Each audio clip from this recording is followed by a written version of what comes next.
Ey günah əhlinin kölələri, ey ümmətin azğınları, ey Qurandan uzaq düşənlər, ey həqiqəti təhrif edənlər, ey günahkarlar, ey şeytanın ardıcılları, ey Peyğəmbərin sünnəsini, qoyduğu qayda qanunu aradan aparanlar, siz Yezid və tərəfdarlarına kömək edib bizdən qaçırsınız?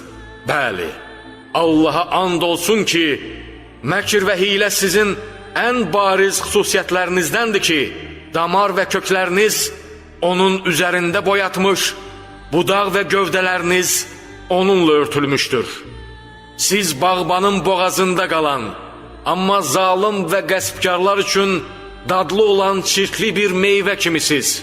Bilin ki, Zinazadə oğlu Zinazadə bizi iki şey, zillət və ölüm arasında qoymuşdur.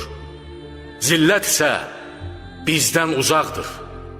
Onu nə Allah, nə Peyğəmbəri, nə möminlər qəbul edər, nə də pak və təmiz olan ətəklər.